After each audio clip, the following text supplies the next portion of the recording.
De volta com o Jornal Centro-Sul, pela TV Centro-Sul, pertencente à Fundação Dom Alfredo Schaffler. Conforme acontece às segundas-feiras, estamos recebendo aqui no Jornal Centro-Sul o padre Flávio de Souza Santiago, com um assunto que é bastante conhecido do padre Flávio, exatamente o mês de agosto, que tem aí as celebrações sobre o Dia do Padre, que inclusive foi comemorado nesse domingo, dia 1º de agosto, mas tem muitas outros enfoques que estão relacionados com o mês de agosto. E é sobre estes assuntos que a gente conversa aqui com o Padre Flávio. Bem-vindo ao Jornal Centro-Sul, Padre Flávio, boa tarde mais uma vez. Obrigado, Arivan, boa tarde a todos aqueles que nos acompanham através do YouTube e dos outros canais que levam aos mais distantes rincões, dessa micro-região, macro-região de Picos, os conteúdos produzidos pela TV Centro-Sul. E até fora, né, padre? Isso, porque tem gente na Itália, em Teresina, na Espanha. Em Fortaleza. Tem um irmão que mora nos Estados Unidos e disse que acompanha. Olha também, quando pode. Muito bom. Pois é, Ivan, nós começamos a segunda parte de um ano muito difícil, que foi esse ano de 2021. Que felizmente vai passando muito veloz. Esse é um dos temas para nós abordarmos no futuro, que mudou a percepção do tempo, para nós que somos da contemporaneidade. E entrando no mês de agosto, nós entramos num tempo que tem assim uma tonalidade particular. Porque tempos atrás o pessoal dizia que agosto era o mês do desgosto. Eu me lembro que quando eu era vigário de São Francisco, aqui no Junco, ninguém queria casar no mês de agosto. Não tinha casamento no mês de agosto e os batizados também diminuíam sensivelmente, porque o Junco é uma paróquia que tem muita participação e muita procura. Então as pessoas dizem, tem esse viés supersticioso na nossa cultura, que agosto atrai desgosto. Portanto, é um mês que se recomenda não tomar decisões importantes, Mas, evidentemente, que um olhar mais atento, sobretudo o olhar da fé, não pode combinar com isso, porque senão não nasceriam pessoas no mês de agosto, Que coisa mais importante do que o nascimento de uma pessoa. O certo é que tem isso, talvez, combinado como consequência de um conjunto, de fatores de ordem climática, porque agosto é, de fato, a passagem de um tempo mais ameno para o famoso BR-Obró. No nosso caso aqui do Nordeste, Onde as temperaturas se elevam e, às vezes, causam desconforto terrível. Aqui em Picos já chegou, às vezes, a se registrar mais de 45 graus, Em certos ambientes que são uma ilha de calor, como, por exemplo, no Balão da 316. Agora, interessante, só para fazer um parênteses breve, Padre Flávio, é que nesses 2 dias pretéritos, tivemos, sobretudo na madrugada, temperaturas bastante diferenciadas, Ontem, por exemplo, tivemos 18 graus na madrugada, E correu um vento frio aí o dia todo, Foi um dia nublado. Mas vamos fazer um desafio a quem nos acompanha. Observe como no dia 15, festa de Nossa Senhora dos Remédios, muda de maneira perceptível a temperatura. É verdade. É impressionante. Até o dia 15 a gente vai bem, Campo Grande está fazendo um friozinho, mas depois do dia 15, então o calor chega sem piedade sobre todos nós. É verdade. Mas também, Arivan, o mês de agosto, além desse aspecto climatológico, esse viés supersticioso que marca esse mês, é um mês de muitos santos. Agora, comparado ao mês de junho e julho, onde nós fizemos a celebração dos santos juninos e julinos, como foi o caso da nossa Centro-Sul com a live, pegando aí as comemorações dos santos juninos, que até nós falamos sobre ele. Isso. O mês de agosto é um mês de muitos santos, mas santos que não foram absolvidos pela piedade popular. Só para lhe dar um exemplo, dia 1º tem São Afonso Maria Ligório, que é padroeiro dos moralistas, um advogado da cidade de Nápoles, que se destacou nesse âmbito da moral, da confissão, do trabalho pelos mais pobres. Dia 4, vamos ter o padroeiro dos párocos, São João Maria Vianney. Dia 6 tem uma festa cristológica, a Transfiguração do Senhor. Dia 11 temos Santa Clara, companheira de São Francisco de Assis. Dia 15, festa de Nossa Senhora dos Remédios, Assunção de Maria, festa em Paulistana, festa lá com o Padre Gregório em Pio IX, festa em Francisco Santos, tem uma série de festas de títulos marianos. E no dia 27 tem Santa Mônica, que é mãe de Santo Agostinho, famosa, porque chorou 22 anos pela conversão do filho. Ele em um dos capítulos da sua autobiografia, chamada Confissões, ele lembra que as lágrimas, né, da mãe, e tem outros, são mais outros santos assim de grande densidade, de testemunho, de vida, mas não são santos que caíram no gosto, não é, das pessoas. Então, agosto não é mês de desgosto, é mês de gosto de santidade. Bom, falando de santidade, geralmente os presbíteros, e aí tem muitos que já alcançaram essa condição, Padre Flávio, vamos explicar um pouquinho o que é a etimologia da palavra padre, como é que... Assim, na Igreja Católica, a qual eu e você nos congregamos, pertencemos, não sei se também o Ricardo, também, né, Ricardo? É de matriz católica. Então, na Igreja Católica, a liturgia celebra os chamados meses temáticos. Por exemplo, o mês de maio se coloca em evidência a pessoa de Maria. No mês de agosto, colocamos em evidência as vocações que decorrem do batismo. E a cada domingo nós vamos colocando em evidência essa vocação. No primeiro final de semana, no primeiro domingo, que foi ontem, nós celebramos o Dia do Padre. No segundo domingo, no próximo, Dia dos Pais, que ser pai também é uma vocação. Tem gente que não tem vocação para ser pai. Depois, no terceiro domingo, celebramos dos cristãos leigos e leigas, homens e mulheres que vivem com consciência, com seriedade o batismo. E no último domingo de agosto, dos consagrados, sejam as religiosas, sejam os religiosos. Então, ontem nós celebramos o Dia dos Padres, não é? Primeiro final de semana do mês de agosto, que vai, então, alcançar o seu auge com a celebração do patrono dos párocos, 4 de agosto, São João Maria Vianney.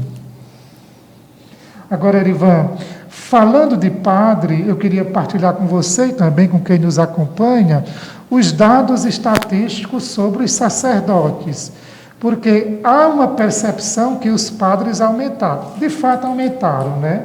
Mas esse aumento, ele não acompanha o crescimento da população, nem muito menos responde às demandas que são colocadas pela sociedade nesse momento histórico que nós vivemos. O Anuário Católico, que é uma série de dados tabulados pela Santa Sé, pelos departamentos do Vaticano, que acompanha o crescimento e a diminuição de sacerdotes, indica que no período 2018-2019, os dados ainda desse 2020-2021 não estão tabulados, existiam em todo o mundo cerca de 414 mil sacerdotes. Aí de várias matizes, não é? De vários ritos. Então, as religiosas, em contrapartida, as consagradas, as freiras, elas sofreram uma redução em suas fileiras. Enquanto os sacerdotes cresceram, as consagradas diminuíram. Globalmente, não é, houve uma diminuição de cerca de 2%, embora as mulheres ainda continuam sendo maioria como consagradas na nossa igreja.